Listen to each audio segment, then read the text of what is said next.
Évangile de Jésus-Christ selon saint Luc, chapitre 1, versets 26 à 38.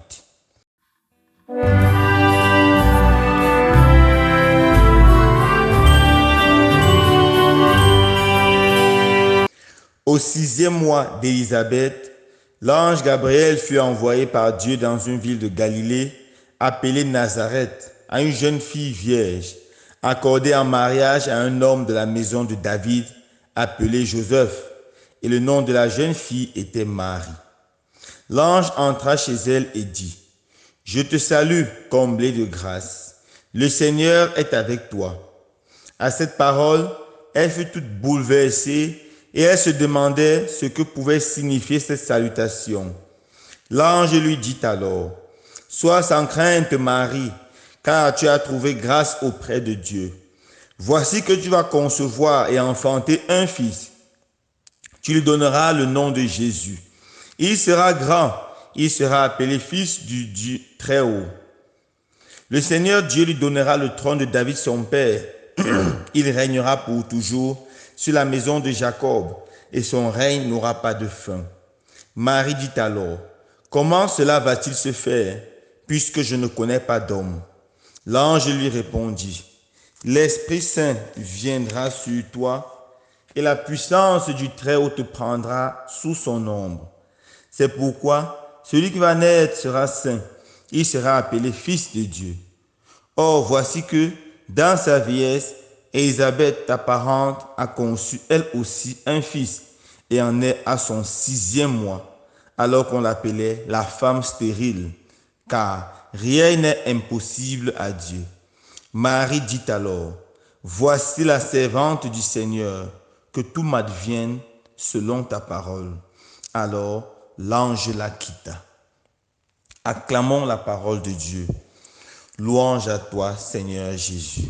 Ô Marie, modèle éclatant pour le monde d'aujourd'hui, tu nous apprends ce qu'est la beauté, pleine de grâce, nous t'admirons. Ave,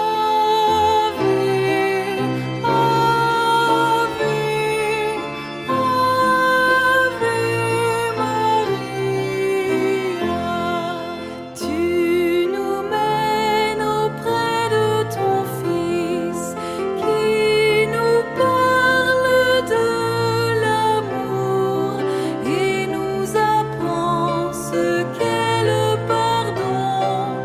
Pleine de grâce, nous t'écoutons. Ave,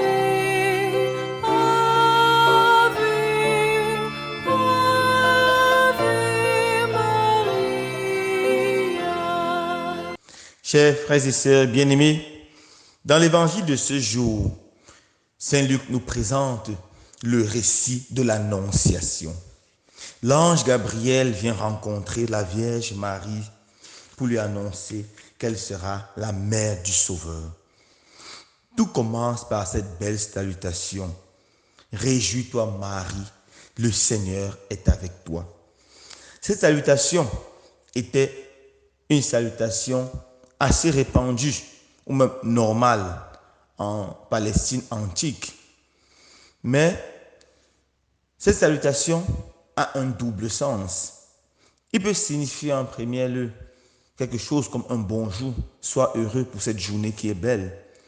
Mais le deuxième sens est le sens très profond, c'est qu'il signifie que le Seigneur soit effectivement présent dans ta vie, avec sa grâce, avec ses bénédictions. Que le Seigneur te comble au-delà de tes attentes et qu'il rende ce qui est impossible possible. C'est dans ce sens que nous voyons ces salutations utilisées le plus souvent dans les Saintes Écritures. Prenons juste un exemple dans l'Ancien Testament.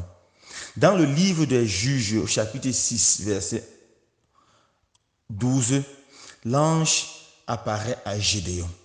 Notons tout d'abord que Gédéon a vécu une période trouble du temps d'Israël, où le peuple de Dieu était maltraité, malmené par les Madianistes.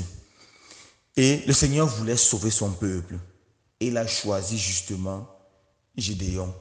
Mais Gédéon venait d'une famille pauvre, faible. On pourrait me dire une famille entre guillemets inutile, si on veut utiliser une expression commune aux Juifs. Et dans cette famille, il était l'enfant le plus faible et entre guillemets toujours le plus inutile. C'est à lui que l'ange apparaît et l'ange lui dit: je te salue, Gédéon, le Seigneur soit avec toi. La puissance de Dieu soit avec toi et que cette puissance te relève. Toi le faible, le pauvre, que cette puissance te rende fort et riche. Toi l'impuissant, que cette puissance te rende puissant. Et justement, le Seigneur a donné la force à Gédéon et Gédéon a été le sauveur d'Israël. C'est lui qui a conduit son peuple à la victoire. Lorsque l'ange apparaît à la Vierge Marie, lui dit: réjouis-toi Marie, le Seigneur soit avec toi. L'ange est en train de dire la même chose, que la grâce et la puissance de Dieu soient avec toi. Et la suite nous confirme: voilà que tu concevras et tu enfanteras un fils, tu l'appelleras Jésus.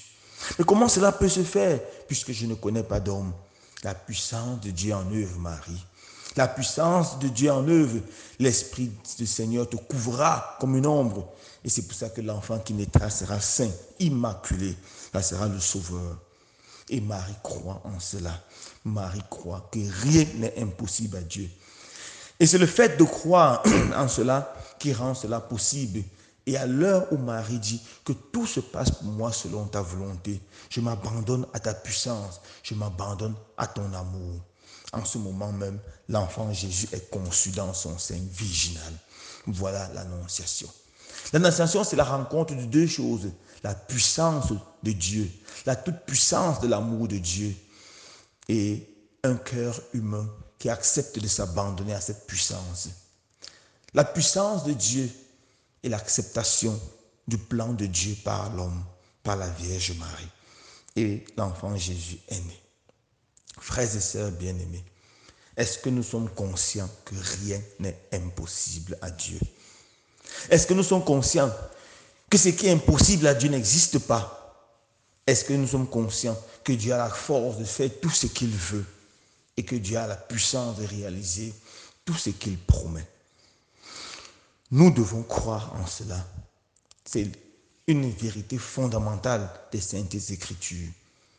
Et si le doute entre dans notre cœur à cause d'un échec, à cause d'une prière que nous faisons depuis longtemps et que nous semblons ne pas être exaucés, si le doute entre dans notre cœur parce que nous avons prié depuis longtemps pour demander au Seigneur la grâce d'avoir un mari, la grâce d'avoir une femme, la grâce de pouvoir trouver du travail, la grâce de pouvoir avoir un enfant, la grâce de pouvoir être libéré de tel ou tel autre vice, la grâce de pouvoir voir notre enfant être épanoui. Frères et sœurs bien-aimés, prenons notre Bible et commençons à la lire, depuis l'Ancien Testament jusqu'au Nouveau, et nous allons voir le Seigneur qui est capable d'intervenir. C'est lui qui a fait la manne tomber dans le désert lorsque le peuple mourait de faim. C'est lui qui a fait de l'eau jaillir d'une pierre toute sèche quand le peuple avait soif. C'est lui qui a fendu la mer Rouge et son peuple a traversé la mer Rouge à pied sec. C'est lui qui a libéré Israël. C'est lui qui a guéri toutes sortes de maladies, chassé les démons. C'est lui qui est allé jusqu'à ressusciter les morts, ressusciter Lazare après 4 jours dans le tombeau. C'est lui qui a donné la force et le pouvoir des apôtres de prêcher l'évangile et de continuer à faire le bien, faire les miracles. C'est le Dieu de l'impossible. Il est capable d'intervenir avec force et avec puissance dans ta vie. Mon frère, ma soeur, que le découragement ne te touche pas. La fête de Noël, c'est la fête de l'espérance. C'est la fête de la contemplation de la toute-puissance de Dieu. Dieu qui prend la forme d'un enfant. La puissance de Dieu qui est humble, qui est simple, mais qui est efficace et qui est toute puissante. La fête de Noël, c'est la fête pour nous où nous devons raviver la flamme de notre foi. Je vous assure, frères et sœurs, rien n'est impossible à Dieu. Tournons-nous vers le Seigneur avec espérance. Tournons-nous vers le Seigneur avec foi, avec conviction. Et laissons le Seigneur agir. Je conclue par vous racontant une histoire ou un témoignage. C'est le témoignage d'une modératrice, d'une des CEB de ma paroisse. Elle me racontait comment le Seigneur a fait des merveilles pour elle. Alors après son mariage, elle n'a pas pu avoir d'enfant. Elle a fait un certain nombre d'examens et elle s'est rendue compte qu'elle avait des grands problèmes au niveau des trompes et tout et tout. Mais pire encore, son mari aussi avait des grands problèmes. Il a subi plusieurs opérations. Elle a passé par le découragement. Mais elle a continué à prier, à demander la grâce du Seigneur. Et le temps passait. Et la souffrance psychologique ne faisait que grandir. 1 année, 2 années, 5 années, 6 années, 7 années, 8 années. Finalement, elle est arrivée quelque part, elle a rencontré un enfant de la famille qui était orpheline et qui souffrait tellement parce qu'il n'y avait pas de soins, parce que personne ne s'occupait vraiment d'elle. Elle souffrait tellement, c'est à peine qu'elle était nourrie. Elle était saisie de compassion au plus profond de son cœur et a décidé d'adopter cette petite fille. Alors lorsqu'elle a pris cet enfant chez elle, elle a commencé à veiller sur l'enfant. Alors le Seigneur a intervenu avec force et puissance dans sa vie et elle s'est trouvée enceinte. Ça faisait 10 ans de mariage. Elle a donné naissance à un beau garçon. Et puis le Seigneur a recommencé sa grâce. Et quelques années après, un deuxième, un troisième. Aujourd'hui, elle est mère de 4 enfants. Et lorsqu'elle m'a fait ce témoignage, elle m'a dit, mon père, je crois que la bénédiction du Seigneur m'a touché. Le jour où j'étais saisi de compassion de cette pauvre fille, j'ai décidé de l'aider simplement pour son bien. Le Seigneur m'a béni. Rien n'est impossible à Dieu. Rien n'est impossible à Dieu. Loué soit Jésus-Christ.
Emporté par les courants de tristesse.